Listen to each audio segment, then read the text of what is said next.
வாங்க ஒரு சூப்பரான சிக்கன் தொக்கு எப்படி செய்யறதுன்னு பார்க்கலாமா? வாங்க. 1/2 கிலோ சிக்கன் நான் வாங்கியிருக்கேன். உங்களுக்கு தேவையானது எவ்வளவோ வாங்கிக்கோங்க. ஒரு பாத்திரம் வச்சு கொஞ்சம் எண்ணெய் ஊற்றி மசாலா இலை, சோம்பு, பட்டை, லவங்கம் எல்லாத்தையும் போட்டு நல்லா பொரிஞ்சு வந்ததுக்கப்புறம் இந்த மாதிரி வெங்காயம் தக்காளி அரைஞ்சி வச்சுக்கோங்க. இஞ்சி பூண்டு பேஸ்ட் கொஞ்சம் வச்சுக்கோங்க. ஒரு 2 தக்காளி, கொத்தமல்லி கொஞ்சம் நல்லா கிள்ளி வச்சுக்கோங்க. கொஞ்சம் புதினா எடுத்து வச்சுக்கோங்க. புதினா கொத்தமல்லி நல்லா கருவேப்பிலையை போட்டு நல்லா வதனதுக்கப்புறம் அந்த வெங்காயத்தை போட்டு நல்லா வதக்கிடுங்க. வெங்காயம் வதனதுக்கப்புறம் அந்த இஞ்சி பச்சை மிளகாய் பூண்டு பேஸ்ட்டை நல்லா அரைச்சி வச்சுருக்கோம் பாருங்க, அதை எடுத்து போட்டுங்க. அதுக்கப்புறம் 2 தக்காளி எரிஞ்சு வச்சுருக்கோம் பாருங்க, அதையும் எடுத்து அதில் போட்டு நல்லா வதக்குங்க. இந்த சிக்கனை மட்டும் கொஞ்சம் மஞ்சள் பொடி போட்டு நல்லா வாஷ் பண்ணி வச்சுக்கோங்க. வாஷ் பண்ணி வச்ச சிக்கனை நல்லா அந்த தண்ணி இல்லாமல் நல்லா இருக்க புழிஞ்சிட்டு போடுங்க. எப்பயுமே அந்த வாஷ் பண்ண தண்ணியை போட்டிங்கன்னா நீச்ச ஸ்மெல் வரும், நமக்கு டேஸ்ட் கொடுக்காது. அதை நல்லா வதக்கினதுக்கு அப்புறம் கொஞ்சம் கல் உப்பு போட்டுக்கோங்க.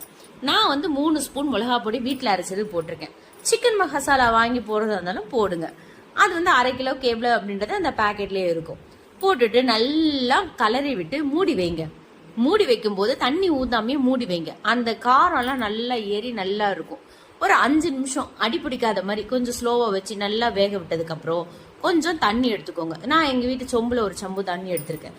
உங்களுக்கு 1/4 கிலோ வாங்கியிருந்தீங்கன்னா 1 டம்ளர் தண்ணி போதும். ஊற்றிட்டு நல்லா கலரி விட்டுட்டு மூடி போட்டுருங்க.